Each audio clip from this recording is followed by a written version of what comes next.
Assalamualaikum warahmatullahi wabarakatuh.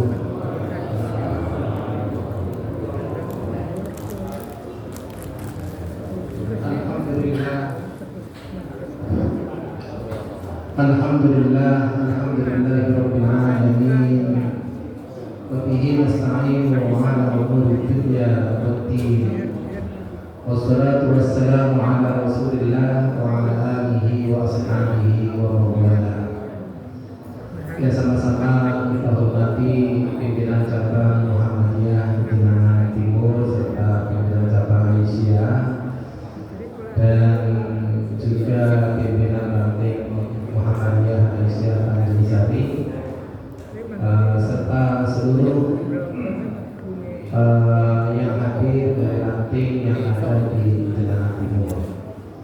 Meskipun polinya kalah, tapi semangatnya tetap dari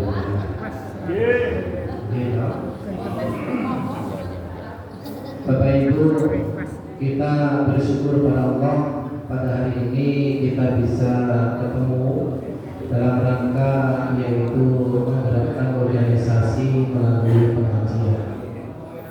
Di antara gerakan-gerakan organisasi ya ini Bapak Ibu termasuk bagaimana menghidupkan organisasi melalui kajian-kajian. Semoga ini bentuk amal soleh kita.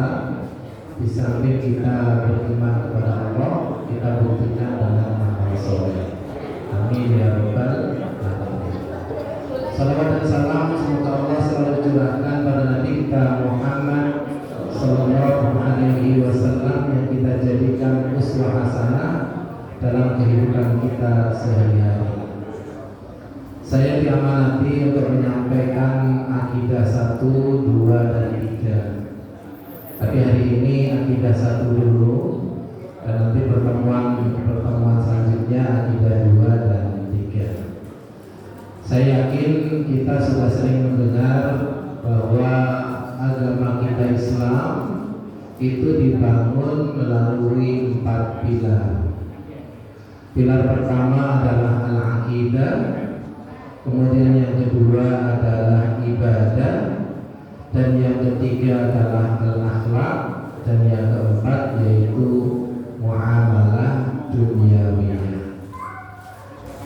Akidah ini erat hubungannya dengan pilar-pilar lain, Bapak Ibu, enggak berdiri sendiri, karena itu merupakan bangunan keislaman kita.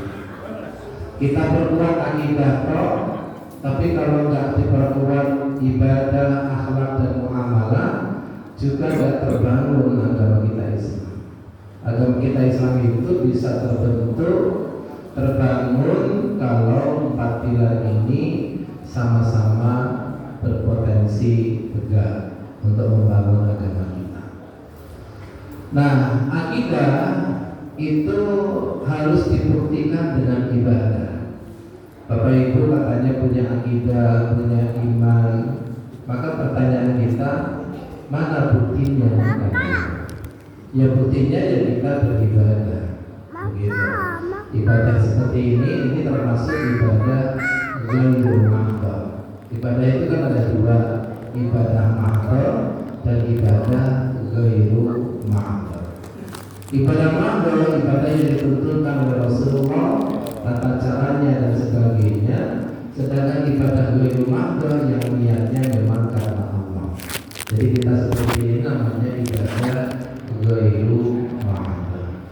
Ibadah sendiri itu harus mencerminkan kepribadian kita, maka erat hubungannya dengan pilar ketiga yaitu akhlak. Sesering apapun kita beribadah, tapi kalau akhlaknya kurang baik itu jadi tidak tercermin ibadah. Tanda-tandanya ibadah kita itu benar atau tidak gitu ya, karena akhlaknya masih kurang baik. Dan akhlak itu bisa terlihat dari 2 hal. Dalam Al-Quran itu akhlak itu bisa terlihat dari 2 hal. Pertama tutur kata, yang kedua perilaku, gitu Bapak Ibu. Sebagaimana dalam surah Fussilat itu, wa man ahsanu qawlan mimman da'a ila Allah wa 'amila sholihan. Faqala innani minal muslimin. Jadi dua yang dilihat oleh Allah itu kita itu cuma dua, tutur kata kita sama perbuatan kita. Itu Bapak Ibu. Hati tidak ada yang tahu. Siapa yang tahu hati? Nggak ada gitu ya. Sulit untuk mengetahui hati itu.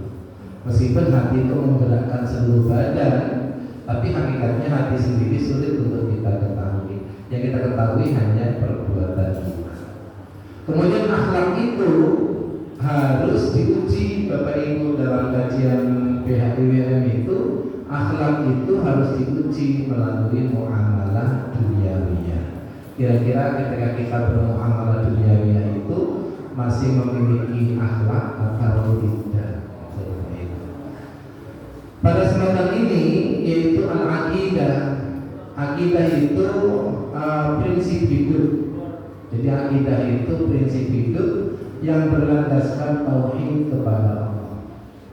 Itu namanya al-aqidah. Kalau dalam saya pernah mondok itu, aqidah itu nama lain dari tauhid, tauhid itu nama lain dari iman, iman itu nama lain dari usuluddin, usuluddin nama lain dari ma'rifat.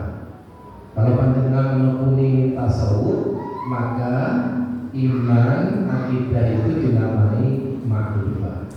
Gitu ya. Iman, aqidah itu dinamai ma'rifat. Maka ada at-tariqah, ada ma'rifat, ada hakikat. Kalau dalam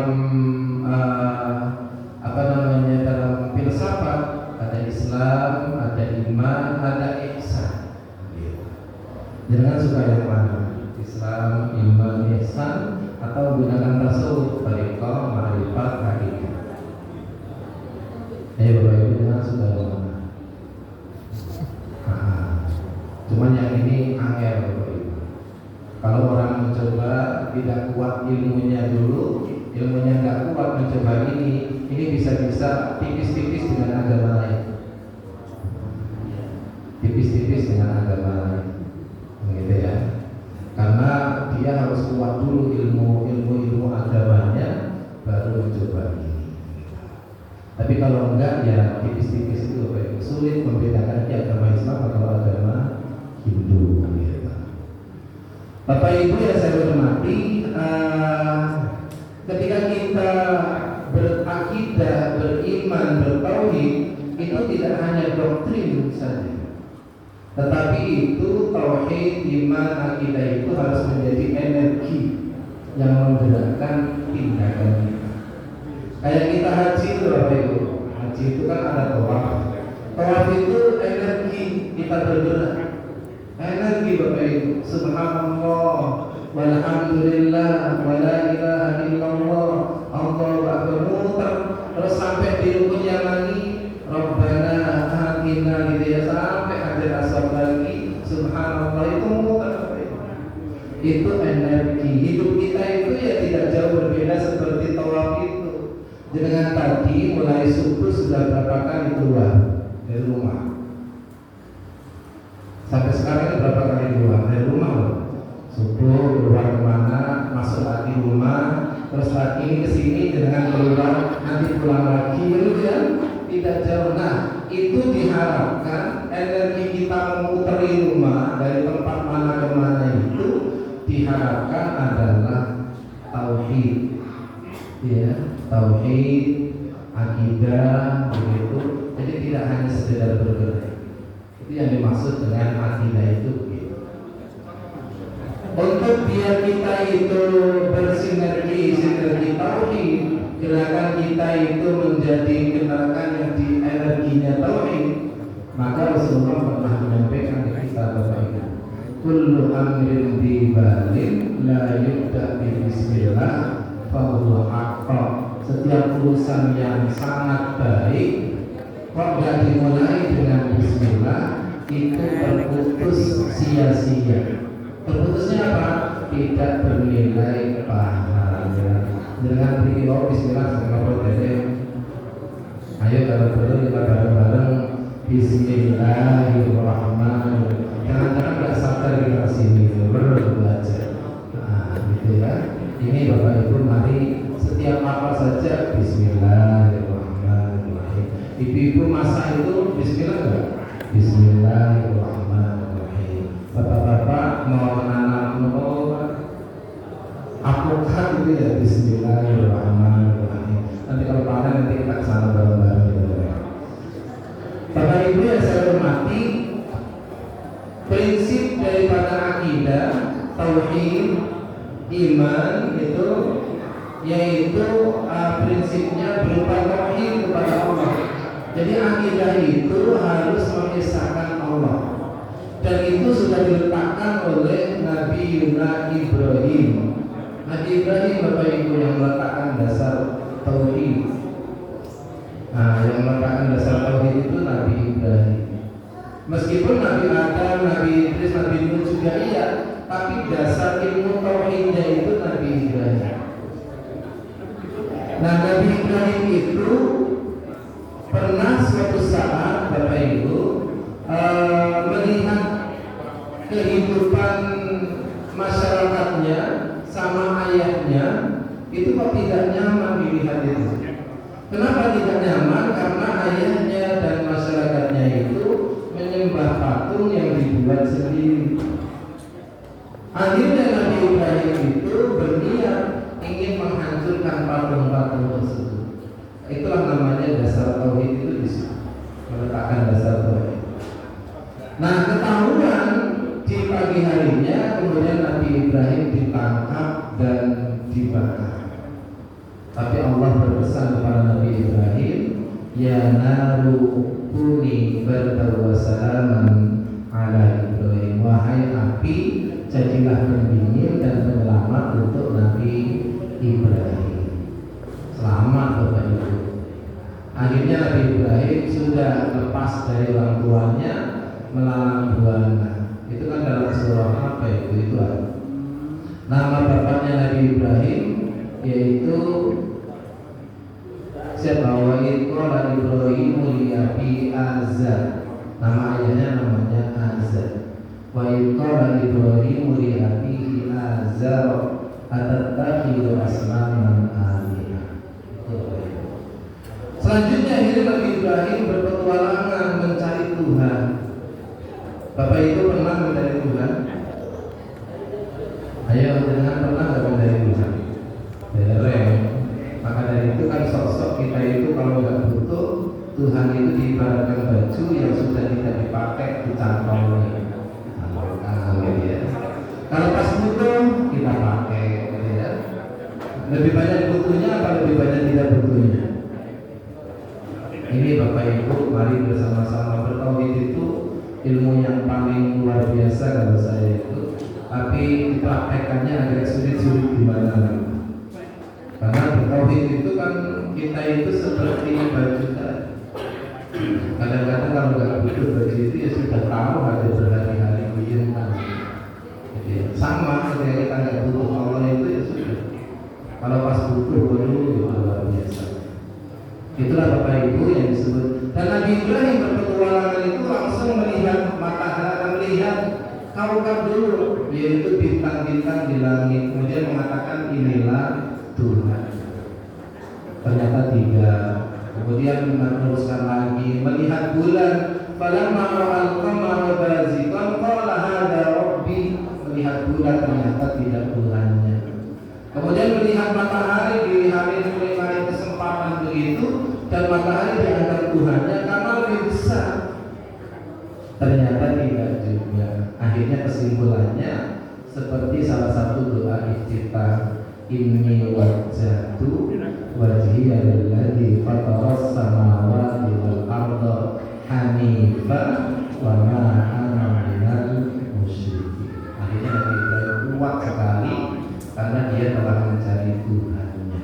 Nah, istilah inilah kemudian menjadi peletak dasar tauhid. Kemudian Bapak Ibu, prinsip yang kedua dalam berakidah itu harus memiliki sikap yang benar, ikhlas dan penuh ketundukan. Jadi kita memahami Tuhan itu benar Bapak Ibu.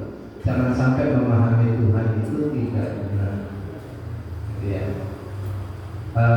Kalau dalam konsep Al-Quran, Allah itu bisa bisa menjadi uluhiyah, dan Allah itu bisa menjadi rububiyah, dan Allah itu bisa menjadi al-asma was sifat. Itu Bapak Ibu. Allah itu bisa menjadi uluhiyah sebagai zat yang tunggal. Dan itu dalam Al-Quran Allah menggunakan bahasa ana, saya. Karena sebagai dirinya yang tunggal, tidak ada Tuhan kecuali Allah. Sehingga konsep tauhid ini di zaman Nabi Muhammad disebut dengan kata la ilaha illallah. Itu Bapak Ibu. Uluhiyah. Kalau dengan melihat itu, tidak ada yang lain kecuali Allah sebagai zat ilah. Sehingga Allah selalu mengatakan fa'ana fa'buduni, maka saya sembahlah kamu semuanya kepada saya. Jadi gunakan kata saya. Maka jangan kalau berbicara gunakan kata saya, itu jenengan anania, terus saya gitu ya, egois lah begitu. Biasanya kita kami, dan gitu ya kami gitu. Aku, apalagi aku itu Bapak Ibu ya. Nah itu sudah kewampak kalau dirinya itu punya kelebihan barangkali gitu ya. Bapak Ibu yang saya hormati, kemudian di samping uluhiyah adalah rububiyah. Allah itu bisa menjadi rububiyah. Rububiyah itu Allah sebagai Rabb, sebagai sang pencipta, pemelihara, bahkan sang Khalik yang dekat dengan makhluknya. Sehingga ketika Allah menggunakan kata Rabb, maka Allah dalam Al-Quran itu selalu menggunakan kata nahnu. Karena ketika Rabb itu mesti bersama makhluknya. Coba, Allah kan tidak sampai gunakan kata anak. Nahnu narzuqukum, saya, kami yang telah memberikan rezeki kalian. Kami betul, bukan kata anak tapi kami. Kenapa kami? Karena di situ ma'iyatullah, ada kebersamaan Allah kepada makhluknya. Maka dari itu kita jangan putus asa setiap hidup itu, karena Allah bersama kita. Bapak Ibu pernah putus asa? Pernah nggak? Menghadapi masalah itu putus asa. Padahal Allahul Musta'an, Allah itu tempat kita meminta berdoa. Kalau putus asa ngapain? Iya karena na'budu wa iya karena nasta'in. Jangan sampai putus asa ya Bapak Ibu ya. Nanti kalau dengan putus asa mempertegas bahwa Ponorogo itu banyak orang yang dulu diri ya gitu.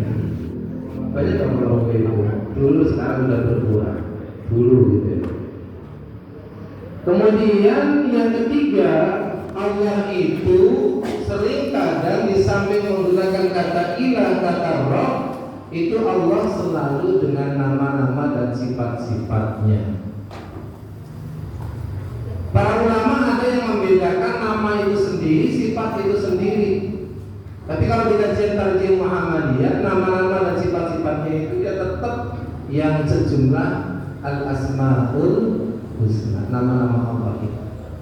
Saya pernah belajar itu nama-nama Allah itu sendiri yang 99, kemudian sifat Allah itu ada 20. Ada 20 Bapak Ibu. Jangan hafalnya 20. Yang 99 apa? Ar-Rahman, Ar-Rahim, terus Al-Malik, Al-Quddus, terus As-Salam, Al-Mu'min, Al-Muhaimin, terus Al-Aziz, Al-Jabbar, Al-Mutakabir, terus Bu, ya terus, ya bapak-bapak ini menurut dengan malah yang hafal. Kalau sifat-sifat Allah yang 20, menurut beberapa ulama, meskipun tadi tetap ya nama-nama sifat itu jadi satu al-asmaul husna. Nah, tapi ada yang mencoba menjabarkan sifat Allah yang 20 kemudian dijadikan syair masyarakat itu. Dan syairnya sampai sekarang saya hafal. Kalau dengan suka syair cepat sekali untuk menghafalkan ya. Wujud idam baqqa nafatul lil hawa iyamu binafsi wahdaniyah kudrat iradah. Dan selanjutnya gue dikira aku yang pulang gitu. Iya. Bapak Ibu yang saya hormati itu, jadi benar memahami Tuhan Allah itu benar. Jangan sampai memahami Tuhan Allah itu perspektif agama lain. Kadang-kadang Tuhan Allah di perspektif dipendapatkan dengan agama lain. Keliru Bapak Ibu, keliru semua. Allah telah menginkarnasi kepada siapa? Keliru Bapak Ibu. Tidak ada inkarnasi wujud lagi dan sebagainya itu tidak ada. Kemudian memiliki sikap yang ikhlas. Yang ikhlas ini juga ciri khas dari ajaran Nabi Ibrahim. Wa ma umiru illa liya'budullah mukhlishina lahu. Bapak Ibu, ikhlas itu apa definisinya? Ini gampang diberitahukan, gampang didiskusikan, tapi sulit dibacakan. Ikhlas itu kata Pak tadi, sedikit tadi, gara-gara ikhlas saya ketemunya yang berjalan gitu ya. Saya ikhlasin karena dasarnya ikhlas beramal kemudian agama ya. Ikhlas itu Bapak Ibu, kita menggambarkannya adalah ya sudah kita niatan karena Allah, ya semuanya dipasrahkan kepada Allah. Dulu saya pernah oleh Pak Yai Badri almarhum, ketika saya masih muda itu ngajari saya, ikhlas itu seperti kamu buang hajat. Bapak Ibu, jangan pernah buang hajat? Setiap hari pernah mengukur berapa panjang dengan dua? Pernah menimba berapa berat yang dengan dua? Tidak Bapak Ibu. Yang jangan rasakan setelah buang hajat, alhamdulillah perutku belum. Gitu loh. Alhamdulillah. Kadang alhamdulillah ya buat dulu. Enak alhamdulillah. Tanpa alhamdulillah. Itu Bapak Ibu. Artinya ya sudah, tidak usah minta balasan, tidak usah minta berapa yang kita kerjakan diukur, makanya nggak perlu Bapak Ibu. Ikhlas itu ya sudah, hanya berharap kepada Allah Subhanahu. Ini yang dilakukan oleh tokoh-tokoh Muhammadiyah dulu. Saya baca itu, masya Allah, ikhlasnya orang itu. Maka dari itu ketika ada amal usaha kok dikelola tidak benar, mesti nanti yang tidak benar itu terlanjur, karena memang doanya orang dulu itu luar biasa. Mudah-mudahan kita semuanya bisa menjalankan amanah ini dengan baik. Amin ya rabbal. Kemudian sikap yang selanjutnya adalah penuh ketundukan, tunduk patuh taat akan aturan main Allah, tunduk patuh taat akan aturan yang disepakati bersama. Bapak Ibu, kata Ibnu Taimiyah, ini Ibnu Taimiyah ya. Al-iman yazidu wa yanqus. Kan tadi kan akidah tauhid iman itu kan sama. Al-iman yazidu wa yanqus. Iman itu kadang bertambah, kadang berkurang, kata Ibnu Taimiyah. Yazidul imanu bil ta'ah. Bertambahnya iman itu kalau kita tunduk taat akan aturan main Allah dan aturan main bersama. Kayak kita di Muhammadiyah itu organisasinya mesti taat aturan, meskipun sok-sok ya orang pas dengan hati kita, ya gimana lagi ya betul pas kok. Tapi jangan lama-lama tidak pasnya gitu ya, sebentar aja terus kita taat lagi gitu. Jadi itu ketaatan. Kemudian wayang usul iman bil maksiyah, iman itu berkurang manakala kita berbuat perbuatan maksiat. Maksiat itu menyimpang. Aturan main Allah itu mestinya ke depan, dia ke samping kiri, ke samping kanan, itu namanya maksiat. Maka ada satu alat yang kadang-kadang alat ini suka menyimpang, ya asal itu artinya ya pentung itu loh, pentung itu disebut dengan asal, sosok dia itu menyimpang dari kebenaran itu. Bapak Ibu yang saya hormati, kemudian akidah itu menjadikan iman dan tauhid sebagai sumber seluruh kehidupan kita. Sumber seluruh kehidupan kita. Jadi akidah sebagai landasan utama. Landasan utama di dalam kita menjalani kehidupan. Maka ada dalam surah Ibrahim Bapak Ibu ayat 24 sampai 25. Bagaimana bunyi Allah itu? Alam taro kaifa daraballahu matalan kalimatan thayyibah kasyajaratin thayyibatin asluha thabit wa far'uha fis sama tutiu kullaha kullahinin bi'idni rabbiyah. Allah itu menggambarkan dalam ayat itu namanya dalam bahasa ulumul Quran namanya ilmu mata, ilmu penggambaran. Karena Allah menggambarkan.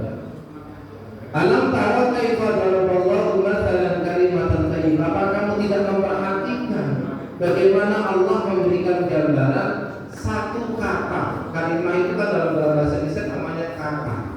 Sedangkan kalimat dalam bahasa Indonesia namanya jumlah dalam bahasa Arab atau bahasa Arab. Maka kalimat thayyibah satu kata yang baik itu digambarkan seperti pohon yang baik. Maka seluruh ulama tafsir kata yang baik itu adalah kalimat la ilaha illallah. Maka itu landasan kita, gitu ya.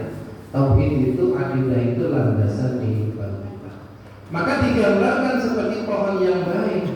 Dan pohon yang baik itu memiliki 3 karakter, 3 sifat-sifat khusus. Yang pertama, asluhal thabit, namanya akarnya itu menghujam ke bawah, jadi nggak gampang roboh. Kemudian wafaquha fis sama, batang dahan dan ranting menjulang ke langit. Kemudian yang ketiga, tutiu lahul lahin bi'idni rabbiha, buah-buahannya bermusim sepanjangnya, berbuah sepanjang musim. Jadi Bapak Ibu, kira-kira kita pahami kalau karakter pohon 3 itu ada dalam kehidupan manusia, kira-kira apa 3 itu? Maka yang pertama, akidah itu erat hubungannya yang memang ya iman. Akidah itu harus punya keimanan, gitu ya. Maka akar yang menghujam ke bawah itu iman yang kuat. Kalau kita imannya tidak kuat, gampang tergoda, Bapak Ibu. Jangan kuat ya imannya, Bapak Ibu, jangan kuat ya. Mungkin ya. Godaan yang paling berat apa? Zaman kita sekarang HP. Godaan paling berat ya. Ada lagi Bapak Ibu yang paling berat apa Mas? Ekonomi ya. Yang lain apa Mas? Apa? Mobil baru ini Mas, saya menang punya mobil ya zaman timur melalui pekerjaannya gitu. Maka mobil baru yang paling dahsyat itu adalah materi. Karena zaman kita adalah zaman materi. Kita setiap hari disuguhkan telinga dan mata kita itu angka-angka duit. Gini Bapak Ibu. Seandainya di pertigaan sana, ini seandainya Pak Suridari itu, jangan Pak Suridari, maksudnya ini baik sih. Ada anggota dewan yang maringi jenengan duit 100-an atau 500-an, terus nyuruh jenengan untuk tidak datang ke Masjid Mujahidin di pertigaan sama. Kira-kira jenengan ambil atau datang ke Masjid Mujahidin? Ayo, jenengan ambil yang 500 itu dengan tidak datang, atau jenengan datang ke Masjid Mujahidin tanpa mengambil duit itu? Makanya suruh milih ibu-ibu. Dengan milih yang mana coba? Berat Bapak ya. Ngurus organisasi kalau sudah ketemu duit ini, Masya Allah beratnya luar biasa. Saya merasakan itu, Masya Allah, potensi kita itu. Memang hidup kita di zaman ini ya benar kata lagu itu duit itu ya Bapak Ibu. Masya Allah. Mudah-mudahan iman kita kuat Bapak Ibu. Iman kita Kemudian yang kedua, batang, dahan, dan ranting ini diibaratkan wafat habis sama, batangnya itu menjulang ke langit. Itu kalau karakter kita adalah ilmu pengetahuan. Kalau jenengan tidak terus mengembangkan ilmu pengetahuan, jenengan tidak bisa menjulang ke langit. Ya, siaplah jadi rumput yang diinjak-injak. Ya lah, dipimpongi sono, dipimpongi sini. Seandainya Muhammadiyah itu pimpinan pusatnya tidak sampai pintar Bapak Ibu, selesai Bapak Ibu Muhammadiyah. Dikasih duit oke, gitu ya, ujung-ujungnya bermasalah dengan KPK, gitu ya. Alhamdulillah min.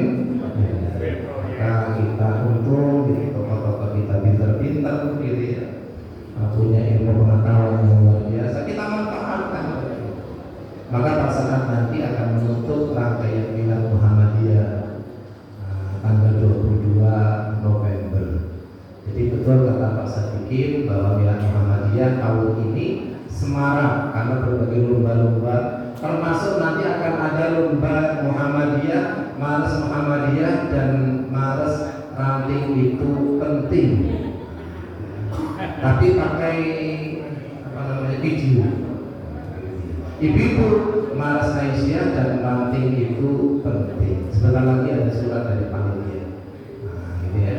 Pokoknya meramaikan semua dalam rangka semarak Muhammadiyah. Ujung puncaknya pengajian yang diisi oleh Bapak Sa'ad Ibrahim, bukan mantan ya, yang pernah menjadi ketua pimpinan wilayah Muhammadiyah. Itu Bapak Ibu. Jangan lalu ya. Rame bersama-sama. Ada pecel, ada bakso, ada macam-macam, bebas, ada makan bebas. Bapak Ibu yang saya hormati, kemudian, nah ini tetap ya Bapak Ibu. Yang ketiga tadi dulu. Pohon tadi yang ketiga, buah-buahannya berbuah sepanjang musim itu digambarkan dalam karakter kita adalah amal soleh. Kita silakan. Kita tidak harus menjadi bupati untuk beramal soleh. Jadi orang biasa pun bisa beramal soleh. Amal soleh itu hubungannya dengan hablum minallah wa hablum minannas. Jadi Bapak Ibu jangan sampai keliru memahami. Kadang-kadang kita keliru beramal soleh itu dikiranya tidak ada hubungannya dengan Allah, tidak ada hubungannya dengan manusia. Hablum minallah erat dan hablum minannas juga iya. Yang terkait dengan amal soleh hablum minallah adalah ibadah rutinitas kita, ibadah ritual yang dianjurkan oleh Allah Subhanahu wa taala. Maka amal soleh ini hubungannya dengan ibadah ritual. Kemudian kalau yang berhubungannya dengan hablum minannas itu ibadah sosial. Maka Muhammadiyah itu kan kencang ibadah sosialnya sebagai bentuk mengimbangi ibadah ritual tadi. Maka dengan senang Bapak Ibu ibadah berorganisasi Muhammadiyah, insya Allah tidak menjadikan jenengan mengatakan ke neraka, tidak, bahkan mengantarkan ke pintu surga Allah Subhanahu wa ta'ala. Maka dari itu Bapak Ibu, sosok kita suka tarikan ya Bapak Ibu ya. Dulu tarikan nih Bapak Ibu. Sedangkan bosan dengan tarikan, buatan gitu ya. Kalau nyatanya ditariknya dengan betul pernah miskin itu dan tambah kaya gitu ya. Nah itu menandai bahwa Allah ridha, radhiyallahu anhum wa radu an. Bapak Ibu yang saya hormati, kemudian yang selanjutnya prinsip akidah itu menjauhi takhayyul bid'ah khurafat. Yang ini tiga apa ya namanya ya? Tiga apa dulu ya namanya? Tiga apa? Tiga. Ada istilah orang Muhammadiyah dulu itu namanya takhayyul bid'ah khurafat. TBC gitu ya. Mau bilang TBC kok angin saya. Takhayyul itu khayalan di dalam bahasa kita, yang kemudian membentuk suatu ilmu karena khayalannya itu tercipta menjadi sebuah ilmu, itu namanya takhayyul. Tapi ilmu itu ya ilmu khayalan. Wih, tangan kamu gambarnya sekian ya, tapi gitu ya. ujung duit ada datang memuji, tapi ingin gitu ya. Pasnya senang, kok enak tangan gitu, jalan-jalan. Itu kemudian ada lagi apa ya takhayul itu ada anak mau berjodohan kan jadi berjodohan karena yang satu anak pertama, yang satu anak tiga terakhir kan jadi berjodohan. Itu namanya takhayul. Ponorogo terkenal nggak takhayulnya? Mana ada Muharram itu nggak boleh hajatan itu, masya Allah itu. Terlaluan itu. Masa Ponorogo nggak boleh hajatan? Muharram nggak boleh hajatan. Sepi hajatan, semuanya ditumpuk di bulan Dzulhijjah. Sampai pernah saya itu bulan Dzulhijjah itu 4 kali bapak sehari. Pagi, siang, masya Allah. Saking dipadatkan oleh masyarakat karena menghindari bulan Muharram. Karena ada yang meriwayatkan hadisnya dari dirinya sendiri. Saya tidak tahu bahwa Muharram itu haram hajatan. Ini keliru besar, itu namanya takhayul. Ibu-ibu, saya tanya sama ibu-ibu, dengan kira-kira ke laut itu ada kemungkinan nggak dengan takut sama Nyai Roro itu? Takut. Ayo ibu-ibu jujur. Kalau nggak takut, nah itu namanya ibu Aisyah yang sebenarnya. Karena sekarang itu sosok terjadi panjenengan putih kalau awal itu.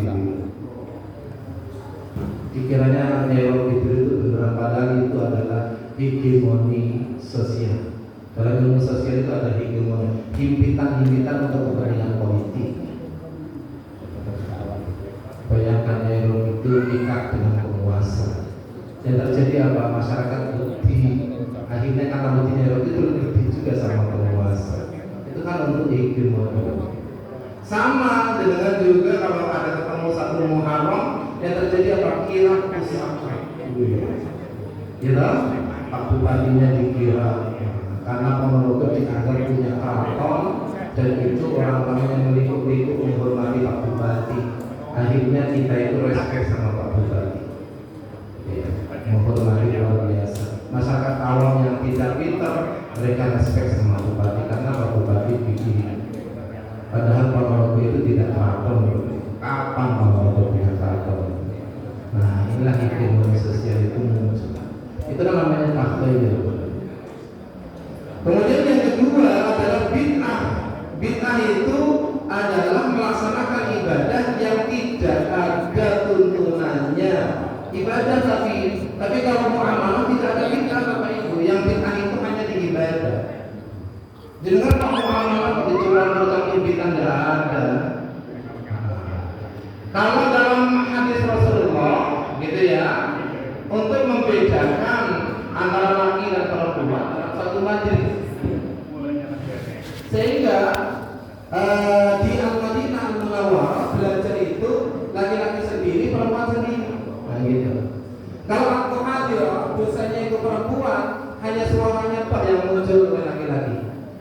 Mahasiswanya itu laki-laki, di sini muhadirannya perempuan, maka suaranya Pak. Nah itu yang terjadi. Tapi kalau dalam kajian tarjih melihat dengan manhaj istislahi kemaslahatan, sudah sulit, tidak punya tempat, harus tempatnya menyediakan ini macam dan sebagainya. Akhirnya sepanjang laki dan perempuan itu tidak sampai ilah argumentasinya ini